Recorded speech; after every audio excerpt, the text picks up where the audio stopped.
Welcome to Withdraw Consent. I'm Jack. I want to cover the story about the Matt Gaetz sexual allegations of him with underage girls.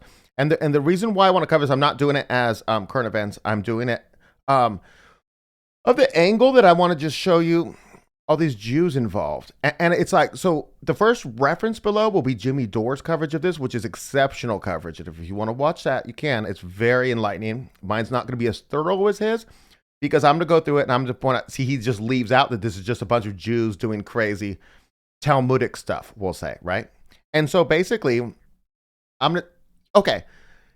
So Matt Gaetz meets this Jew, and then terrible things end up happening. And he ends up getting investigated for this because this Jew who likes him underage is trying to frame Matt Gaetz and extort his father. And this whole story is ridiculous. They're extorting his father to get another Jew out of prison and who works for the CIA, who's in Iran. It's an insane story, you know? And it reminds me of a story wherein it was back during National Socialist Germany, and some of the National Socialist administrations were like, administrators were like, okay, we want to go to this event in the United States. It was like a world event. I can't remember what it was, right? And they discussed it, and then they eventually decided, well, we can't do it. And why couldn't they do it? Because if they went, maybe there would be a picture taken of them with them shaking a hand of somebody who was turned out to be a Jew, right? And I always thought that was kind of a weird story, you know, because I mean, who really cares, you know? But now change the word Jew to pedophile. What if they got a picture taken with them shaking the hands of somebody who later turned out to be a pedophile? That's what happened to Matt Gaetz and Roger Stone. I'm going to show you the picture, you know? So let's talk about this. So I'm not going to go into the most detail. Second reference below, great article on the subject. And so let's just go over here and check this out. Let me go full screen. Okay. So this is from Uncover DC. It's called Matt Gaetz, What Actually Happened. Okay. So basically there's this guy, right? This guy's name is Joel Greenberg. Okay. Story begins fall of 2019. He's 2.5 years into his term as tax collector for Seminole County. Okay. And then they talk a little bit about this guy, but basically he gets into this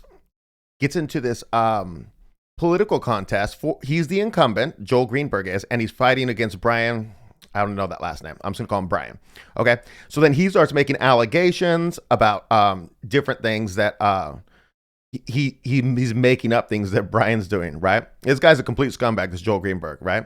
So ever escalating tactics. And he created false fake Facebook profiles pretending to be Brian's students, leaving comments on public posts trashing Brian as an awful teacher and a pervert, right? So he ended up getting charged with stalking, right? He sends in handwritten letters to the school saying that he's writing these as a kid who's been abused by Brian. But then the school turns the handwritten letters over to the FBI, and they find Joel Greenberg's fingerprints and DNA, which means he gets arrested June 23rd, 2020, charged by the DOJ with stalking. But now it's going to get much worse because Joel Greenberg's phone gets confiscated at the time, and they'll find all types of other crimes, and later they get his home computers, right? So they find evidence of Joel Greenberg committing damn near every crime in the book: embezzlement, drugs, prostitution, identity theft, wire fraud, crypto market manipulation, right? Civil Channel was a series of messages that occurred in late spring to early fall of 2017 between Greenberg and then a 17-year-old girl discussing, among other things, their many sexcapades around Florida and beyond, right? So basically, he was on the sugar daddy website where he was the sugar daddy and was looking for a, sugar, whatever they call him. He spent $70,000. His government issued Amex card was one of the 4 cards that he used. Sugar babies right there, yeah. And I'm not familiar with that whole scene.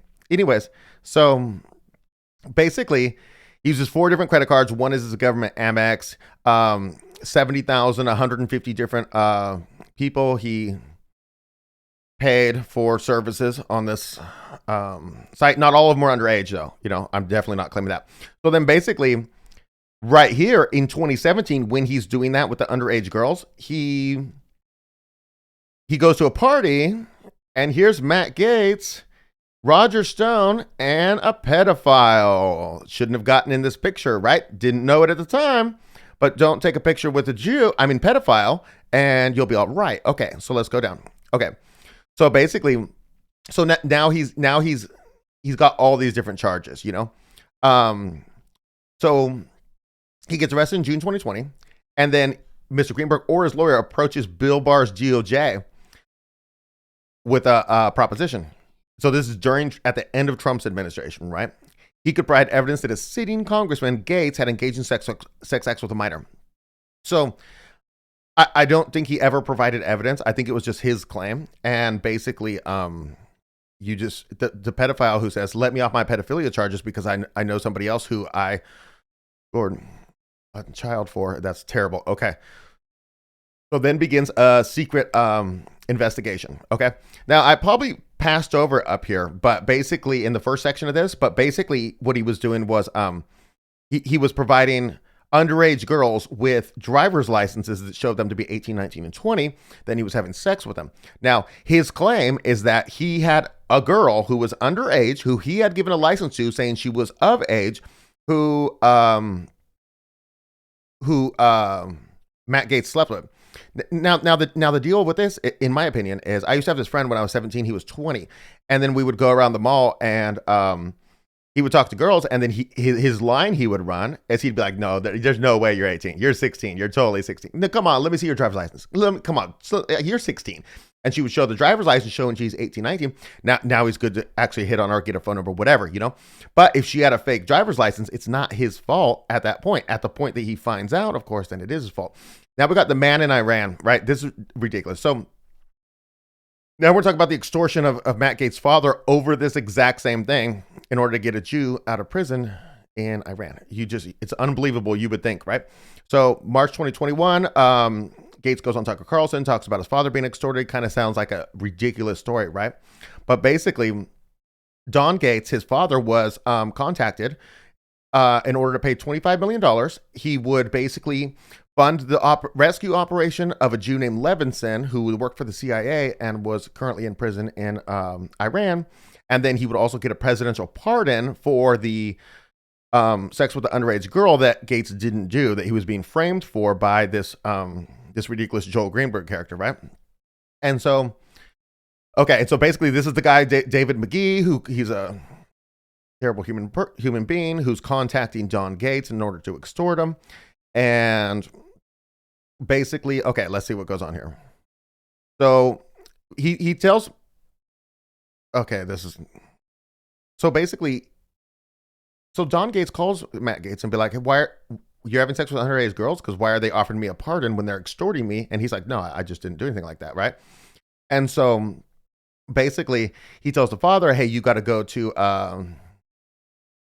this is a ridiculous part of the story I'm going to tell you about in a second. You got to go to the FBI over this, right? Okay, so before we do that, so basically the story of this Levinson guy is that he's doing terrible CIA things in foreign countries, and he gets imprisoned, right? And so they end up doing this this hostage exchange where the Americans are going to get some people and they're going to give up some people. But Bob Levinson was not one of those Americans. The American Jewish community was furious. Just because he was Jewish, but he was being caught while he was in the middle doing terrible things. Okay. So whatever, you know? And so there's a picture of him, whatever. Anyways, I just don't feel any sorrow for him. Anyways, so basically, so then the father, Don Gaetz, contacts the FBI, and the FBI is in on it, and they're like, hey, we're down with this. Let's go and trap this McGee guy for the extortion, right?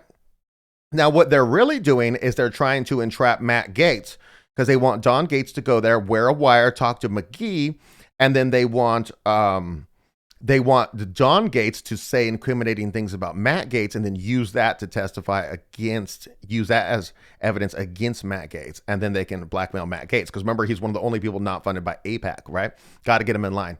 So anyways, basically, okay. And then that McGee guy is working through this Bob Kent guy. Okay. So basically, he's going to go wear the wire, and all of a sudden he realizes what might be happening, right? And so he tells Don requested a written acknowledgement from the FBI on the purpose of this investigation and meeting, right? He was worried that something he had said could be used against Matt if they still didn't know anything about it. The FBI was reluctant at first, but they eventually agreed. So they agreed to give Don Gaetz, his father, a written thing saying whatever you say in there is not can't be used against Matt Gaetz, right? Because he did that, Don Gaetz then foiled the FBI's plan to entrap Matt Gaetz, because the FBI is just as terrible as Joel Greenberg and Levinson and the terrible Jews involved, right? And so that's why the next day the New York Times ran a leak about the DOJ's case against Gaetz. They ran the leak to defame Gaetz because they're not going to end up being able to convict him. They're going to end up having to close this case and not even bring charges against him, because their entire scheme was foiled by Don Gaetz's wisdom, we'll say, in requiring that paper before he went and entrapped the people, right? So then McGee and Kent denied everything. They said there was no extortion. It was a simple proposition. They accused Matt of using this to distract from his charges. The charges are set up so that they can extort the father and then give Matt the pardon, right? And defame Matt Gaetz, But listen to this. McGee and Kent denied everything. They said there was no extortion. It was a simple proposition. If I ask you I got a simple proposition. Look, you give me $25 million. I go rescue this dude, right? Get a presidential pardon for your kid. And if the rescue goes good, give you the $25 million back. That's still extortion. It's not like a public announcement of, hey, Don Gaetz is going to give us, even if you give $25 million for a pardon, how do you buy pardons? Okay. Anyways, a third man was eventually charged with wire fraud in connection with the case. The FBI hasn't dropped everything and pretended like none of that happened, because the FBI is wonderful, right? Okay, so, oh my gosh. Okay. The Dilbert guy, Scott Adams, receives a message from an acquaintance of his, Jacob Novak, who works as the media director for the Israeli consulate, right? Look at this. Scoop I can't report. Rep. Gaetz is the subject of a secret grand jury probe sex with minors and possibly murder conspiracy. I trust the source. This is, oh my gosh, that guy's a piece of trash. Anyways, and then these are just messages. I'm sorry. Look at, there's just incriminating. Okay. I'm not going to cover that part because let me see if there's anything here at the bottom. Okay. Yeah. Joel Greenberg pleaded guilty to sex trafficking, identity fraud, wire fraud, and a host of other charges in May 2021. He was sentenced to 11 years in prison, with 10 of those coming from the mandatory minimum imposed by the sex trafficking charge. I mean, okay, and that's a decent amount of time. Mandatory minimum, you're going to get a low percentage of good time back, so that's good. Now, I'm not making the claim that he was like raping underage people, Joel Greenberg, and that claim was never made against Matt Gaetz. The claim was consensual sex with underage people, which is statutory rape, I believe. It's bad, but it's not as bad as non-consensual with the child, obviously, of any age, So anyways, then the DOJ closed on its case on Matt Gaetz, October 2022, right? They have never publicly acknowledged why he was not charged, although it becomes pretty obvious once you learn that Joel Greenberg had produced fake IDs for the underage girl in question. How can you convict someone of statutory rape when the woman was using an actual state of Florida driver's license to present as being of age? That was my point earlier, that even if Matt Gaetz did, I believe he's married, cheat on his wife. I'm not sure if he's married now that I think about it, and go have sex with a 17-year-old who had an ID that said she was 19, that I do not believe that could be a crime. At the point that he understands, say that happened to you, and then you understand, oh no, she's 17, right? So you understand 3 months later, you could literally call the cops and say, hey, I'm having sex with this girl, but she's got a fake ID. You need to go bust her for the fake ID, which would absolve you of all, and just say, hey, I don't know, or I don't know what you do in that situation. Don't do that. Maybe. I don't know if Matt Gaetz did it or not. Don't really care if she had the right ID. Don't really care, honestly. Anyways, so that's what I've got. I just think it's an interesting story because when you hear Jimmy Dore talking about it, he doesn't point out the fact that these are Jews doing this. And who would suspect it?